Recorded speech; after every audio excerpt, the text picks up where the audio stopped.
dalam Kalau saya pribadi sih jujur nggak terlibat masalah ini. Di pekerjaan faktanya setiap RT itu satu orang katanya. Cuma dengan catatan di rolling gitu, satu hari satu orang katanya itu. Dan diganti orang. Ya diganti orang itu tiap hari selama masihnya ini pembangunan masih berjalan sampai selesai katanya itu. Dengan aturan itu seperti itu. Permintaan saya sih, kalau yang kerja sih harusnya sih warga sini semua. Karena dalam situasi Kecuali teknisinya gitu. Ya dalam situasi COVID-19 ini kan kita menjadi pengangguran semua. Yang kerja pada nganggur, sekarang baru-baru bisa ke kota ya, ke kota masih pada diem di kampung. dengan adanya proyek ini, tolonglah kami semua warga di sini tolong diperhatikan gitu. Ikut Tolong sertakan. jangan sampai orang luar yang bekerja di sini gitu. Tahu saya sih nggak ada. Sampai saat ini nggak ada. Belum ada. Belum ada yang pada pakai masker itu nggak ada, penyemprotan itu nggak ada. Apalagi diukur suhu tubuh Apalagi ya. diukur suhu itu nggak ada sama sekali. Memang pada waktu itu ada, memang sebelum ini ada kan penyemprotan ada itu. Penyemprotan dari desa. Dari desa itu ada memang. Itu nggak penyemprotan itu wilayah, apa tuh di wilayah itu penyemprotan apa tuh yang rumah-rumah itu tuh Nah, itu itu sih ada memang. nggak ada itu penyemprotan rumah. Kalau yang namanya itu, intinya yang namanya ukuran suhu apa itu nggak ada. ada. Ya kalau sehari-harinya saya aktivitas di kota. Ya untuk sementara saat ini sampai sekarang belum kerja lagi karena emang aja seperti itu kan lockdown lah katanya bahasanya kan gitu kan. Tutup semua. Semua. Apalagi saya sehari-hari pengangguran kalau saya. Yang biasa kerja juga sampai saat ini benar-benar lockdown, benar-benar total lah itu. Ya kalau keseharian biasa-biasanya ya alhamdulillah ya, untuk saat ini mah jangankan buat keluarga, buat pribadi aja. Di sini udah kalang kabut benar-benar. selama ini Pak yang diikut kerjakan digaji berapa Pak sehari Pak? Kalau dapat informasi ojek sudah pernah per hari. Per hari. Dengan jam 12 gitu. Tapi nggak dapat makan apa 100.000 itu Pas motor. gitu ya. Pas. Iya Pak, pekerja ya. Sebagai apa Pak? Itu bawa mesin gini, operator. Operator. Berapa orang Pak dari Paru? Berapa orang? Paru. Ya 3 mas saya, 2 yang kerja. Yang lain orang sini, warga sini. Bagian orang sini. Yang di luar 4, yang di sini 6, 10 Pak. Jadi 10 ya, dari warga sini 4 ya. Ya di luar 6. Nah terkait pekerjaan ini dari atasan Bapak sendiri, sedangkan sekarang kan sesuai musim-musimnya COVID Pak ya. Iya Pak. Ada himbauan nggak sih untuk memakai masker ataupun penyemprotan? Seperti apa sih Pak? APD Pak, alat pelindung diri. Seperti apa nih? Ada sih. Ada sih, ada paket ya. Ada. Bawa sih. Masih dikasih semua, dikasih Ada. apa bawa sendiri? Bawa Pak. Oh enggak. Inisiatif sendiri aja, Pak. Inisiatif sendiri. Kan Jadi bawa nggak motor dikasih ke sininya, yang nggak ada dipakai gitu. Oh saya dari ini Pak dari kantor, saya makan harian. Kalau ini kan dari mesin dari kantor. Urusan kantor itu orang tahu. Semua ini urusan kantor. Pekerja aja. Berarti waktu masuk alat di depan dari Satgas Satuan Covid, Bapak tidak di ini ya? Semprot. Tidak disemprot, tidak ada susu, tidak. Rapid Kemarin tuh di rumah Pak Lurah tuh. Melihat kondisi sekarang ada beberapa wilayah kemudian masih dianggap bukan berarti kita menyepelekan kondisi ini karena kan mau tidak mau lihat kondisi seperti sekarang pembangunan nggak ada pun salah karena itu masih musyawarah tapi melihat kondisi sekarang adanya COVID di desa pun ada untuk bantuan untuk apa itu ada dan itu terkait pembangunan itu banyak istilahnya padat karya yang memberdayakan masyarakat setempat. Nah itu kita sebelum pelaksanaan dari 0% sampai ini juga pihak monitoring kecamatan, malah kecamatannya langsung turun ke situ, langsung turun. Ya, iya langsung ngecek ke lapangan. Gitu hari Rabu waktu itu tuh sama saya 4 motor. Ya karena kan diajak jalan juga kayaknya bukan waktu yang sebentar. Nah itu untuk masalah pengecekan masalah di COVID kita udah beberapa kali kegiatan malah mungkin karena kelma yang lumayan luas hingga tiap rumah juga kita semprot dulu. Nah besok juga nih Karang Taruna mau turun. Iya gitu ada itu untuk pencegahan waktu seperti itu dari publikasi dari banner dari apa kita pun sering ngasih tahu keluarga ya termasuk sekarang kaitannya dengan pembangunan itu dilematis juga kalau nggak dilaksanain seperti apa gitu kan kalau nggak dilaksanain pembangunan apalagi banyak melibatkan masyarakat setempat kondisi seperti ini ada kerjaan walaupun sistemnya rolling, baik saya memberdayakan masyarakat itu lebih bagus.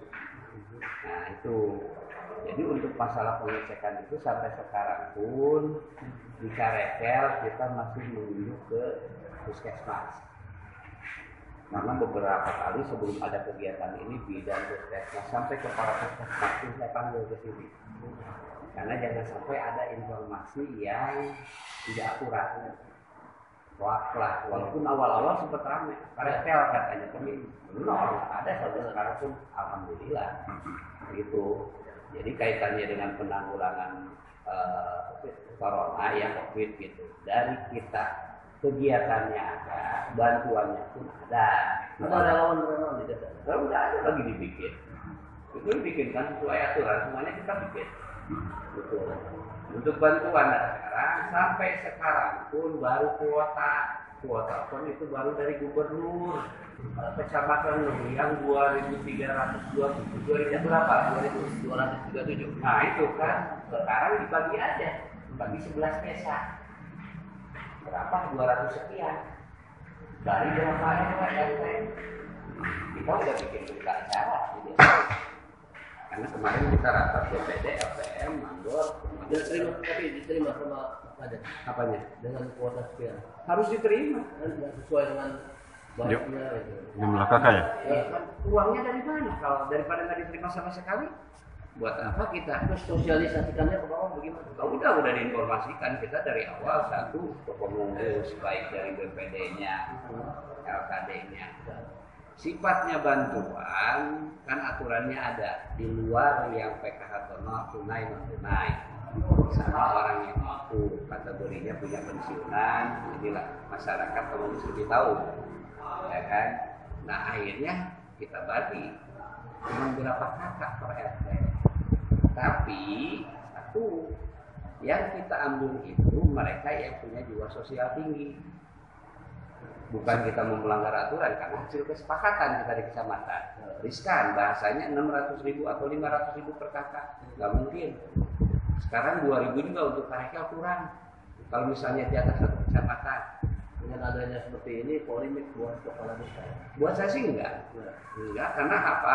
Nggak ada yang susah, semua dibicarain bareng-bareng, keputusannya bersama, berita acara tuh. Buat. Dasarnya masyarakat mau dapat berapapun, yang penting satu, sebelum itu ada pernyataan, keduanya pas lagi penerimaan ada tanda terima. Simpel bang saya bicara ke aparat, 1.000 darah pun 10 tahun. Jangankan orang lain yang mempermasalahkan, saya langsung yang mempermasalahkan. Itu.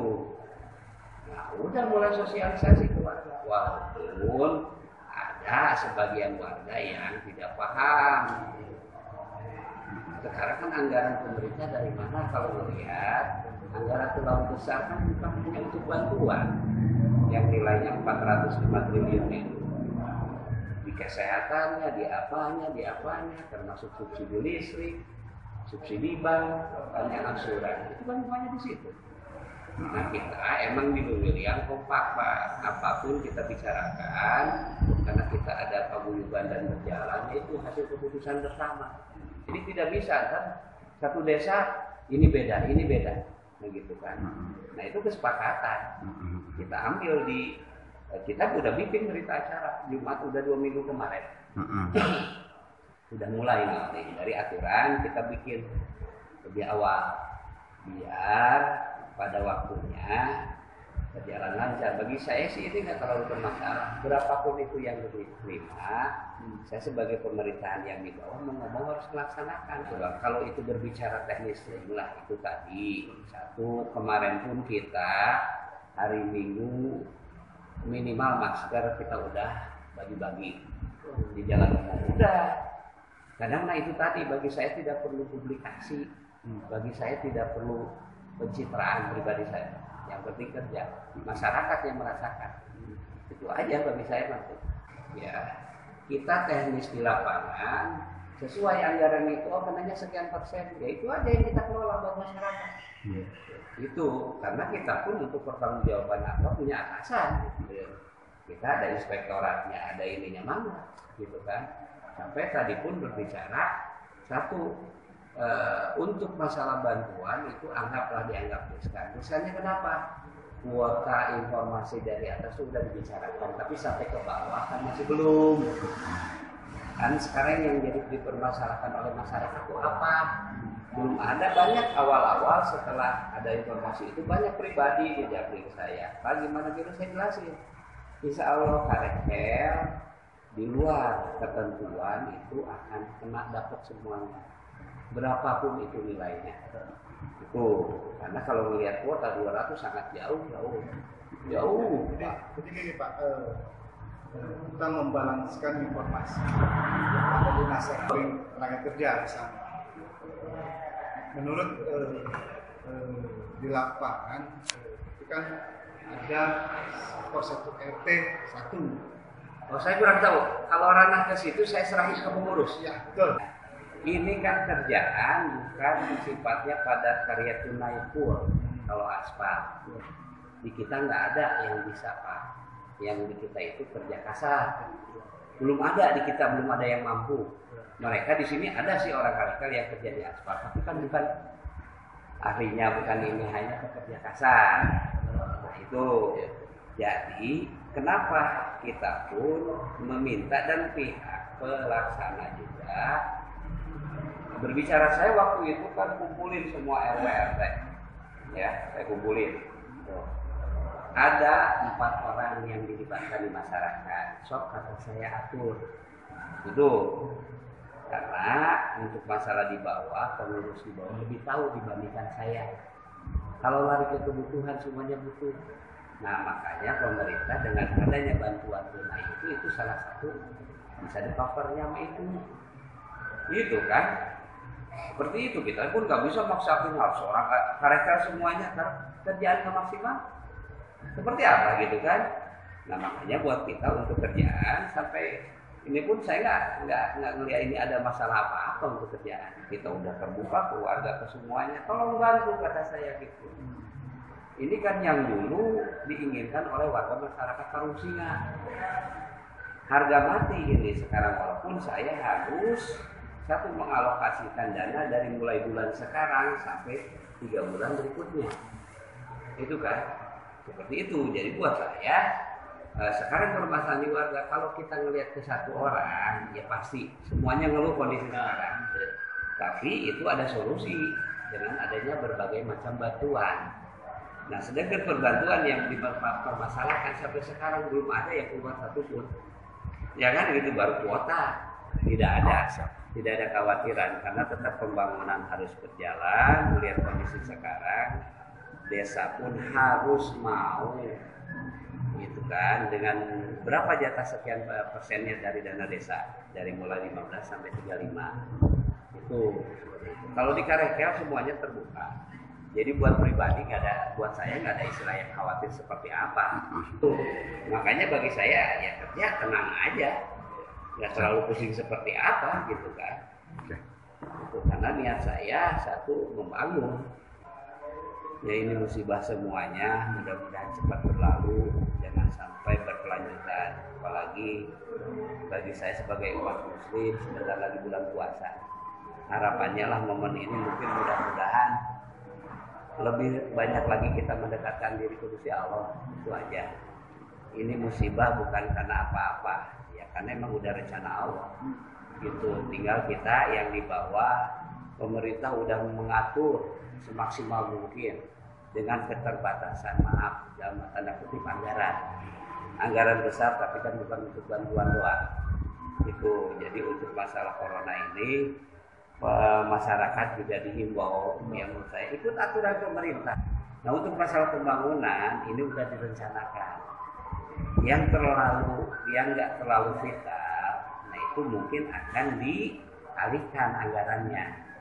Sama halnya kan yang saya tahu ini anggaran Menristek yang paling banyak, hampir 90% untuk bantuan ini dibandingkan kementerian yang lain. Itu. Nah desa pun ada persentase dari 15 sampai 35, yaitu tadi dengan kebutuhan masyarakat yang ada di bawah. Ya jadi jangan sampai ya ini tadilah buat saya pembangunan di karekel tidak ada masalah buat corona. Ya mudah-mudahan cepat berlalu lah.